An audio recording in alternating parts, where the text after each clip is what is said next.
Io sono Dino. Io invece sono Alberto. E siamo in partenza per la Cina.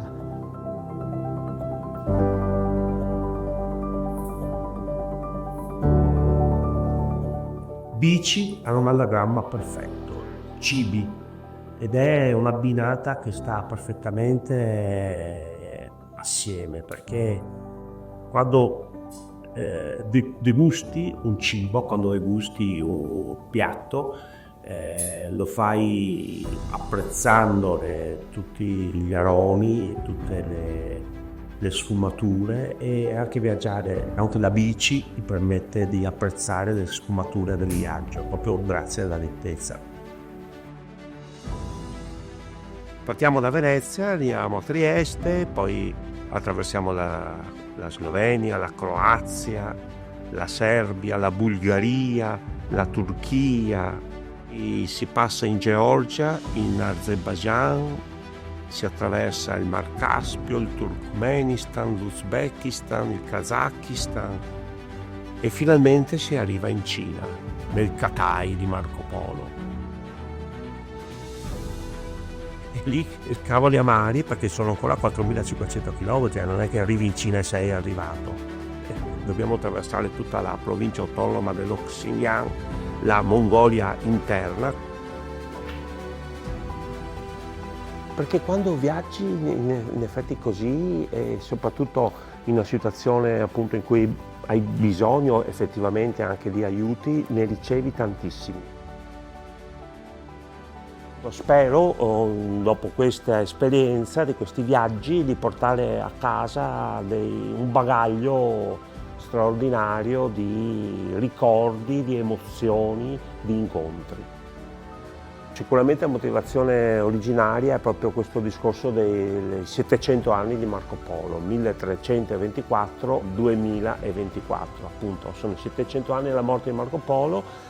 Abbiamo deciso da suoi concittadini di onorarlo con questo percorso, ripercorrendo, provando a ricalcare le orme del nostro appunto concittadino, facendolo col mezzo che è più consono per noi, cioè che la bicicletta, che è un mezzo che ti permette di entrare dentro il territorio in maniera delicata, in maniera...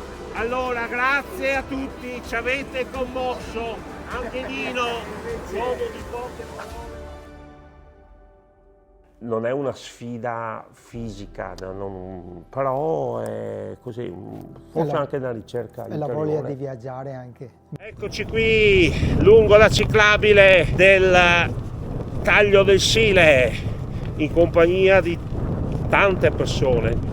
Almeno una quarantina in bicicletta che ci hanno accompagnato dal Parco di San Giuliano, quindi adesso stiamo veramente in viaggio. E allora Dino, cosa ci aspetta la giornata di oggi? Bellissima anche oggi come ieri. Ma dove dobbiamo arrivare? A Cutina, Belgrado, abbiamo l'incontro con Zagabria, scusami, ormai sono più avanti delle tappe che stiamo facendo. Eccoci sulla strada sempre per Cutina. Stiamo arrivando nella piazza della cattedrale di Dakone. Eccoci in salita, stiamo andando verso Niš. L'importante è che il vento non sia così cattivo, anzi. Andiamo a Niš,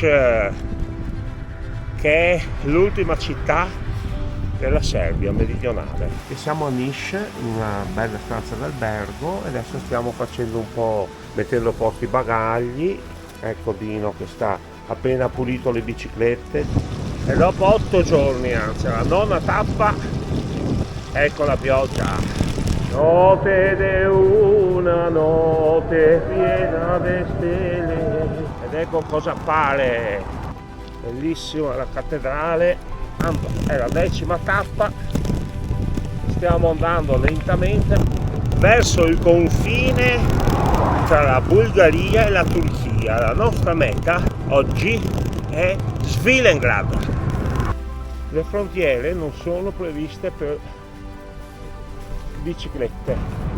E dirne alla vecchia Alessandretta, questa è la grande moschea Eccoci per un mercato di Istanbul. La salita porta a 1000 metri, si arriva a Bolu. Ma tante persone ci hanno fermato lungo la strada per offrirci acqua, per offrirci angurie. Ha superato in macchina, Vecchio! subito dopo ha inchiodato, è uscito in pista per l'appunto con 2 mele. 19 tappe, oggi 19ª tappa. Andiamo a trovare la Trebisonda, non a perderla. Frontiera con la Georgia. Il traffico Nora.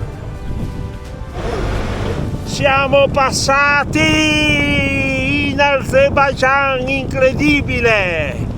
Eravamo decisi, eravamo sicuri, avevamo tanta voglia di effettuare questa esperienza, anche se chiaramente c'è sempre un'incognita. Siamo stati alla fine 10.500 km, abbiamo attraversato 13 nazioni, poteva succedere di tutto e per fortuna questo tutto che poteva succedere non è successo.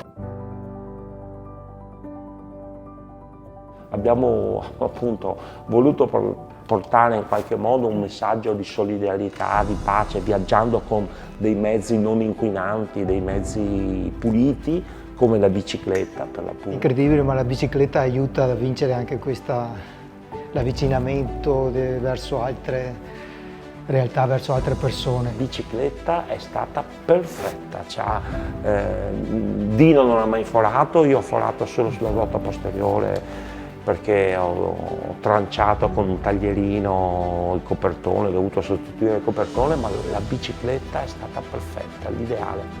Ma nessuna macchina, nessun automezzo, nessun mezzo. Noi, Yevlax, all'uscita di Yevlax. Dalla Turchia in poi fino alla Cina non abbiamo più trovato acqua potabile che esca dal rubinetto. Eccoci sulla nave in partenza per il Turkmenistan. Il corpo, che era abituato a viaggiare a certi ritmi, nel momento in cui si ferma, nel momento in cui si riposa, per riprendere non è detto che sia così semplice e scontato. Vedremo domani. Cosa succederà in bicicletta? Andrà sicuramente benissimo. Terra! Dal porto di Turkmenbashi a Nebit. Tutto sommato il Turkmenistan ci ha messo a dura prova. Ogni tanto spunta qualche cammello. Consumavamo 14 litri di acqua al giorno per sopravvivere nel deserto vicino ai dromedari che ci guardavano straniti. Dovremmo arrivare ad Ashgabat, la capitale. La porta di Bukhara, partiti da Piazzale Roma, da Venezia, chi addirittura da Bojon, Dino. Abbiamo oltrepassato il ponte oggi sull'Amudaria, un nome che io mi ricordo dagli studi delle elementari, questo nome. Monumenti splendidi, minareti, tutti i lapislazzoli, i colori, un azzurro, un turchese carico, bellissimo. Ma Bukhara ci ha lasciato a bocca aperta, il tramonto. Profumi, cioè, l'Oriente che probabilmente ha vissuto, mi ha dato Sì, questa... Ci siamo sentiti Marco Polo, Cioè, sinceramente. Registan di Samarcanda, meraviglioso, siamo qui, la nostra bicicletta è in albergo oggi, indimenticabile, è passata a nuttata, domani e dopodomani al Malta.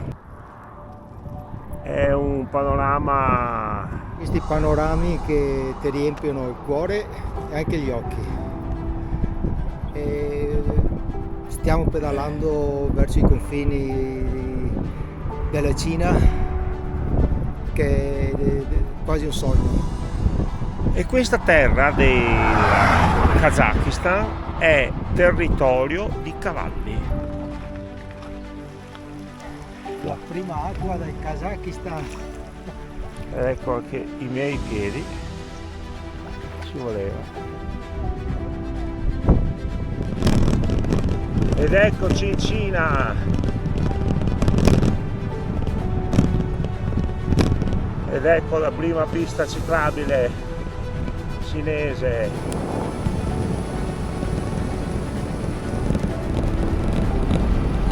Entrando in Xinjiang. Prima di partire abbiamo dovuto fare gli slalom tra le guerre, abbiamo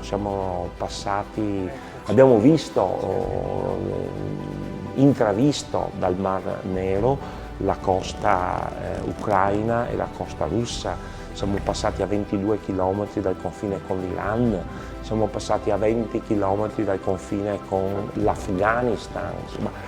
Purtroppo appunto questo percorso di Marco Polo, questa via della seta, è una via che adesso come adesso è un po' complicata, è un territorio un po' martoriato dalle realtà socio-politiche complicate, da guerre esistenti, per cui appunto ho voluto portare in qualche modo un messaggio di solidarietà, di pace, viaggiando con dei mezzi non inquinanti, dei mezzi puliti, come la bicicletta per l'appunto. Domani si arriva. Domani è il giorno fatidico. Ci siamo sentiti degli svizzeri perché siamo arrivati puntualissimi il 1° agosto, come previsto, in piazza Tiananmen a Pechino. Dopo 10.500 km poteva succedere tutto. Sinceramente, personalmente, c'è stato anche questa sorta di riscatto, perché io 23 anni fa avevo già immaginato e ero già partito per un viaggio del genere, e dopo sono caduto alla prima ora del primo giorno a Jesolo, appena lasciata Venezia, e ho dovuto rinunciare, quindi per me è stato anche una sorta appunto di riscatto, volontà di arrivare ancora più forte in me. Riusciamo? E quindi devo dire la verità che quando siamo arrivati in piazza Tiananmen una lacrimuccia ci è scappata, insomma, di emozione. Il bello è questo, viaggiare con lentezza, in bicicletta o anche a piedi, ti permette di entrare in contatto con le persone, e le persone ti aiutano sempre, perché le persone tendenzialmente sono buone. Questo è il bello, quello che ci lascia questo viaggio, come tanti altri che abbiamo fatto prima, che quindi ribadisce questo che avevamo già in mente, in testa, che il mondo è decisamente migliore di quanto non lo si dipinga.